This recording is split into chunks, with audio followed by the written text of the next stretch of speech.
Quando se virou para a parte económica, a escolha que fez foi assumir o discurso anti-mercados, o discurso anti qualquer tentativa de liberalização. Com informações erradas, até Exato. Tecnicamente erradas. Muito mais radical e que se foi aproximando do PCP e sobrepondo-se ao próprio PCP. E agora vimos que não há lugar para dois partidos nesse discurso. E o PCP ganha porque tem a vantagem da antiguidade. Aí ganha. Como Francisco Louçã não foi capaz de perceber essa lição, não sei muito bem que futuro terá o Bloco de Esquerda. Os pequenos partidos eram muitos, mas acabámos por nem dar nada por eles aqui. Pois não, houve ainda uma sondagem que sugeria, ou pelo menos eu vi no RTP1, que o PAN poderia ter um deputado, pelos vistos não teve. Eu acho que, apesar de tudo, o Movimento de Esperança Portugal, daquilo que se viu, não é? Daquilo que eu vi, pelo menos, fez uma campanha positiva e construtiva, era uma certa esperança, apesar de tudo, penso que não foi suficiente. Os pequenos partidos têm uma grande dificuldade em afirmar-se. Apresentou a demissão. Mas acho que... representou? Não sei. Pois, exato, é a responsabilidade política, embora eu acho, quer dizer, que os pequenos partidos nesta eleição tiveram uma certa vitória, que foi a decisão do Tribunal, por ação quer do Garcia Pereira, não sei se também do Rui Marques, mas depois o Garcia Pereira, quer dizer, fez uma birra e não foi aos debates. Acho que teve bem ao princípio e ficou mal a seguir. Porque, de facto, o sistema político e mediático dificulta a entrada de novos parceiros e nós temos poucos partidos. Se nós compararmos com o que se passa por essa Europa fora, e mesmo com Espanha, embora a Espanha sejam muitos regionalistas, e portanto, é uma realidade muito diferente, mas com o resto da Europa nós temos poucos partidos. E o sistema, por via do financiamento dos partidos, do sistema mediático e do sistema eleitoral, com muitos círculos pequenos, dificulta a sua entrada. Houve aqui uma janela de oportunidade com esta abertura dos debates, claro que não podem-se fazer 170 debates, mas se calhar entre a igualdade máxima e uma desigualdade menos gritante, podia haver mais debates com os pequenos para dar mais espaço. Bom, o Dr. Garcia Pereira claramente não soube, foi maximalista, não soube aproveitar isso. Pelo contrário, eu acho que o Movimento de Esperança Portugal soube, e outros, quer dizer, que debateram com ele, eu vi debates com o PAN e etc., mas não foi suficiente, claramente, não é? Enfim, portanto, continuamos com os 5 partidos mais um, que é os verdes. Isso significa que estamos eternamente condenados a esta alternância? Pois estamos. Ou seja, era expectável que esta campanha eleitoral tivesse sido diferente, porque o momento é claramente diferente. Mas não sendo um momento diferente, a alternância mantém-se. Eu acho que o sistema político português realmente precisava de ser refrescado. Nós precisávamos de novos parceiros, porque realmente isto está um bocado enquistado. Há alternância, no fundo, os eleitores, se querem mudar de governo, têm que passar e o governo em funções é o Partido Socialista, tem que mudar para a direita, porque não há mais nada. Porque o Partido Comunista e o Bloco de Esquerda, quer dizer, o que propõem para soluções de governo é aplicar o seu próprio programa, mesmo que ele tenha 5% de cada um, ou 8%, como teve. Isso não é razoável em termos democráticos, porque quem tem mais votos deve contar mais, não é? E, portanto, isto é um problema. Nós precisávamos, sei lá, quer dizer, de liberais de esquerda, por exemplo, como existe por essa Europa fora, na Holanda, na Dinamarca, o Radical Venstre, o D66 na Holanda. Precisávamos de mais diversidade. E por isso, que era para ver também mais potencial de alianças, porque os eleitores, quando votam, estão constrangidos pela... Não, temos pouca diversidade. Temos pouca diversidade e 2 partidos estão bloqueados, não concorrem, não jogam para todas as, digamos assim, as taças. Temos uma dificuldade imensa de eleição dos pequenos partidos, quer dizer, com distritos, com círculos eleitorais, com magnitudes tão diferentes, porque temos Porto Alegre 2 deputados e Lisboa já nem sei quantos são, há de ser à volta de 40, não é? Mais de 40. É muito difícil. Bem. Em Lisboa é possível, mas no resto do país é muito difícil. O que é que podia ajudar a este refrescamento? Talvez algum reagrupamento dos círculos eleitorais, eventualmente modificando alguns, de maneira que a magnitude, quer dizer, o número de deputados que cada um elege, seja mais equilibrado. Porque temos vários pequenos, temos vários círculos muito pequenos, em que uma pessoa ou vota, em alguns casos, ou vota PS, ou vota PSD, ou vota CDU. Não elege, e de resto, para que votar? Para que é que as pessoas saem de casa? Não É têm uma sequer desigualdade hipótese. entre os eleitores portugueses no território, porque alguns estão Exatamente. constrangidos a 2 hipóteses. Exato. Ou 3, vá, em Beja, porque... Exato. Aliás, CDU. mesmo aqui é totalmente diferente de votar em Lisboa do que em Setúbal, 2 distritos que estão Mas próximos. em Setúbal, não é? apesar de Em tudo, Setúbal é há mais. 19 ou não sei quantos há, mas há bastante e permite diversidade. Mas, por exemplo, Porto Alegre, Beja, Guarda. Vila Real, quer dizer, isso saíram 2 partidos, eventualmente 3 em Beja, onde a CDU tem ali uma presença forte, e aliás houve uma distribuição entre PS, PSD e CDU, mas de resto, quer dizer, esses eleitores no fundo estão limitados nas suas opções. Mas os eleitores no seu conjunto também estão limitados, porque as opções de governo só funcionam do Partido Socialista para a sua direita. Isso é um problema. No fundo, nós temos 5 partidos, mas só 3 é que competem pelo governo. Isto também gera insatisfação. Porque eu lembro-me, por exemplo, nas eleições de 2009, mas realmente os partidos de esquerda e sobretudo o Bloco de Esquerda não olham para as sondagens, não olham para os estudos.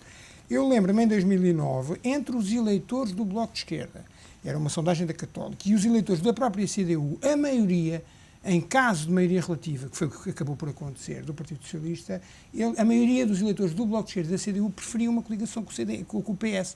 Ou seja, uma coligação que diz um acordo parlamentar. Não, o que é que eles fizeram? Não, e passaram a vida a combater. Aliás, como é que chegámos a esta crise?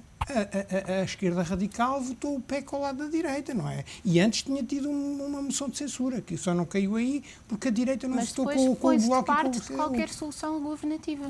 Não aceita ser minoria. É Exato. minoria, que é uma coisa importante. Ser minoria é uma coisa importante em democracia. Mas é preciso saber ser minoria com humildade democrática e elevação. Ora, estes partidos, quer dizer, têm uma espécie de um ethos revolucionário. Claro que aqui há uma multiplicidade de fatores, mas eu acho que eles não sabem, com humildade democrática, ser minoria. E, portanto, acho que têm uma influência reduzida e defendem menos o seu eleitorado do que poderiam defender se aceitassem fazer compromissos. Aliás, mesmo o CDU, eu ontem vi a declaração e achei extraordinário. Porque, no fundo, é assim, eles ficam muito contentes porque subiram umas décimas e ganharam mais um deputado, mas depois ali, entre parênteses, disseram, bom, mas temos uma maioria de direita, não é? Que é um problema para o país, mas nós vamos tentar resistir. Quer dizer, no fundo, eles estão resignados a sobreviver, uma ambição mínima, e o que é que eles pretendem? É manter o seu nicho, não interessa que o país vá ser governado por alguém que está nos antípodas do que eles defendem. Isto é um problema. Seria igual se o PS estivesse no governo, como se viu. Exato, aliás, É exatamente a argumentação é que é igual. E a abstenção também é muito preocupante, Ana Margarida. A abstenção Carvalho. é preocupante, até porque, quer dizer, sobe um bocadinho em relação ao ano passado, quando tínhamos tido uma descida em 2005, talvez motivada pelo efeito Santana Lopes, mas tínhamos tido uma descida e agora subimos novamente e subimos mais um bocadinho. Por outro lado, eu não sei também até que ponto é que não haverá aqui alguma fadiga eleitoral. Nós sabemos que os eleitores estão cansados dos partidos, estão cansados das instituições, não confiam nem em partidos nem em instituições e estão cansados de todo este ciclo eleitoral que parece interminável. Há 2 anos que estamos permanentemente em eleições. Eventualmente, isto tem efeitos no eleitorado que tem estado a votar sistematicamente desde há 2 anos e não vê efeitos nenhuns para terminar esta crise política. Agora esperamos que finalmente, agora que o PSD e o CDS conseguem uma maioria absoluta, talvez tenhamos alguns anos de relativa paz política daqui para a frente. Relativamente. Pelo menos de estabilidade Relativa, institucional. exato. Como é que é possível, mas está à vista, não é? Que é possível que numa situação de crise destas se tenha uma abstenção tão elevada?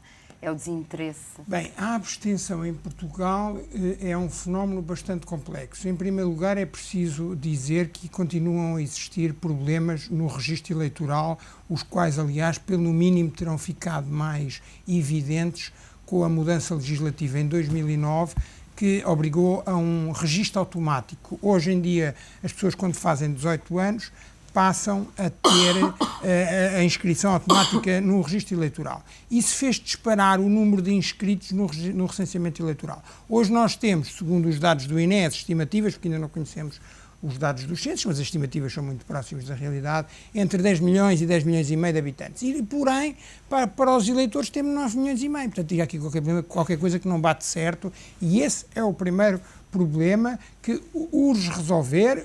Claro, tem sido feito um grande esforço pela Direção-Geral da Administração Eleitoral, que aliás eu queria felicitar porque desta vez com o Dr. Jorge Miguel correu tudo bem, e ainda bem, porque aliás o lastro histórico da DGA e do Ministério da Administração Interna ao longo de 30 e tal anos de democracia tinha sido de sucesso, e houve aquela infelicidade pequena, enfim, grave, porque é um direito fundamental, pessoas serem impedidas de votar, mas queria sublinhar aqui que agora correu bem. De qualquer maneira, eu acho que fora do período eleitoral era necessário fazer um estudo sério com várias valências, demógrafos, sociólogos, politólogos, para se perceber como é que está o registro, o que é que pode ser feito e mudá-lo. Porque isto é um problema até para fazer referendos. Esse é o primeiro problema, que é um problema técnico. Depois há o problema que a Margarida já disse, e eu concordo inteiramente, que há aqui uma canção. Ouça, nós estávamos a um quarto da legislatura, um pouco mais, e o governo cai. Quando é assim, quer dizer. E porquê? Porque não concordavam com o PEC, agora temos o PEC ao quadrado, ou ao triplo, ou ao cubo, whatever. Mas, quer dizer, no fundo há uma canseira em 90... Não é? As pessoas estão cansadas dos partidos. Por acaso os votos brancos só dobraram, não é? Passaram de 1,8 para 2,67. De qualquer maneira, cresceram, mas porventura menos do que se esperasse, e também a abstenção, apesar de tudo, poderia crescer mais. Mas estas eleições, como eram muito competitivas e num momento decisivo, algumas pessoas terão ido votar, exato por causa disso. Portanto, havia aqui fenómenos contraditórios, ou seja, por um lado, havia fatores que pesavam num sentido de maior abstenção, mas por outro lado também esta competitividade, esta proximidade entre PS e PSD estimulavam a participação. Agora, há um grande divórcio entre a classe política e os eleitores.